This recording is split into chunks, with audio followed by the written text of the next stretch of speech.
Hi everyone, it's Diane Brennan. Welcome to my channel. And today I want to talk to you about adjusting to living alone because I've come to realize I've never ever really done that in my life. I mean, I grew up with my family. So I had my parents, and then when my sisters came along, I had them. We had pets. Then I had roommates. I was in the army. Talk about not living alone. Goodness gracious. Um, in apartments, I had roommates. I've had, live-in boyfriends, husbands, and when I was widowed, I had dogs. And then my last husband moved in and brought another dog, children, so there's always been, oh, and, I had children, by the way, so I had one marriage that produced children, so I've, like, never, ever, ever completely lived alone. I thought I had had that experience when I had my apartment back in New Hampshire. But living alone in a house, I've realized, no, I still had people in the same building. I had neighbors right below me. I had neighbors beside me and underneath them because we had 4 apartments in the unit and I was in one of the upper ones. They all had dogs and cats. I was the only one that didn't have a pet. And I felt kind of isolated and alone in that situation. But I wasn't really. It was still people-y in there. All right.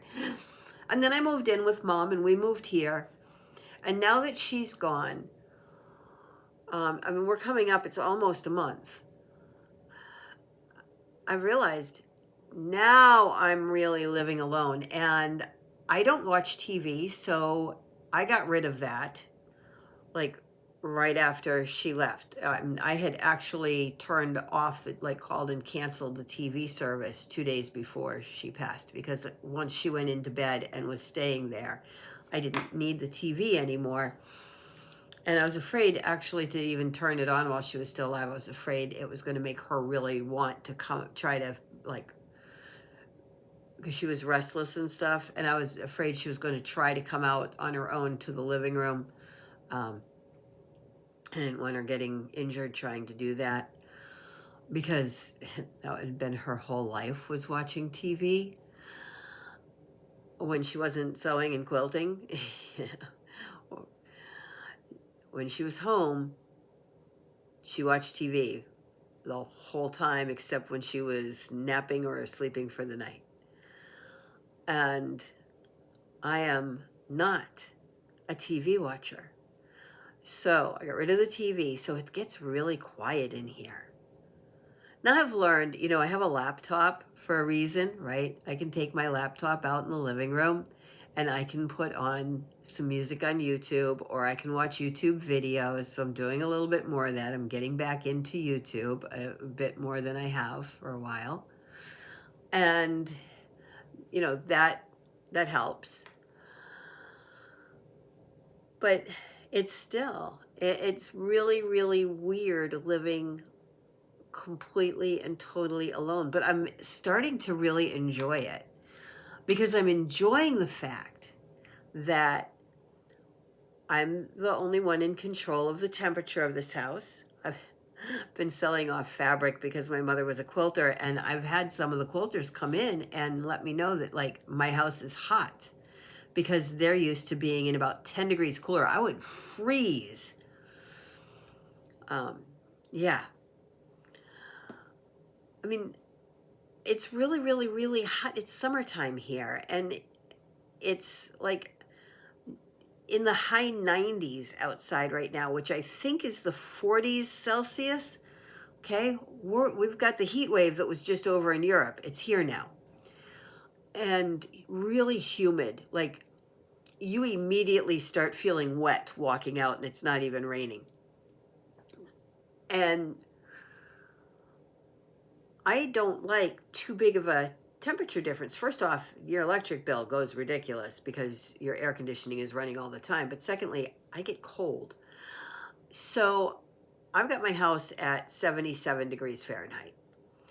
And these women who are older than me are like, I'm used to my house at 67. Okay, I'm not. And I would freeze to death. I couldn't possibly live in that low of a temperature. I'd feel like I was in an igloo. Um, so I get to set the temperature here. I don't have anybody complaining it's too hot or too cold or too, whatever. I am making this house my own slowly but surely. I'm going through Mom's stuff and I'm sorting through, I'm getting rid of things. And I'm really starting to breathe into this space of when I come home,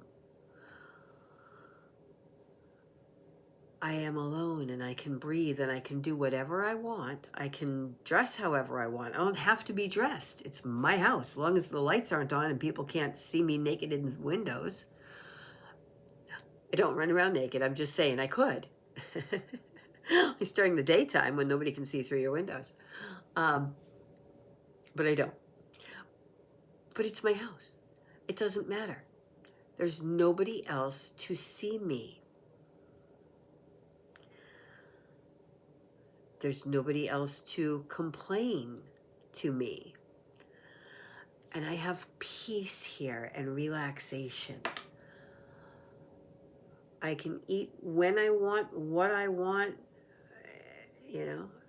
It's actually becoming this really nice feeling that when I walk in here, this is all me and there is nobody and nothing that needs anything from me. And I had that feeling before in my apartment. I did. To a certain extent, I had that feeling as well. But like I said, it kind of lacked the solitude that I have in the house. Because this is a really big space. It's a 4-bedroom house. To have nobody else here. It's not too big for me. I am claustrophobic and I need space. Like I need elbow room. I have figured out the use for every single one of these rooms, trust me. And so I'm going to make use of this whole house all by myself with no problem. And it's not too big to me and it's not too much for me to maintain or anything. My house back in Pennsylvania was pretty close to the same size. It was a 3-bedroom, but it had a partially finished basement as well.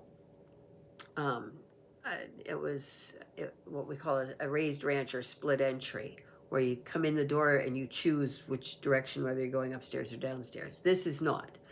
The basement and garage are down below here, but the rest of this is truly a raised ranch, because the rest of it then, once you get up here, it's a ranch style house. All finished is all on one floor. And there is no, choice. When you come in if you come in my front door, you come straight into the living level. When I come into the garage, I come into the basement level and I have to go upstairs to get to the living level. No choices. I don't like split levels. I discovered that. Not a fan.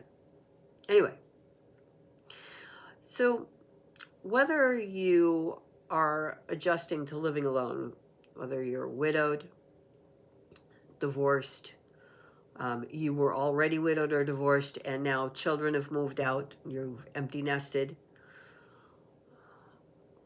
or like me, you were living with a parent who has, now passed on, and you find yourself living alone, find the good in that. Like it does take some adjustment. It does. If this is a brand new situation for you, it just happened, know that you can get comfortable with it and find your rhythm and your space to breathe within it. And that's it. It's really what it gives you. When I need people-y, I go out. I go to the store, the bank, I go do things.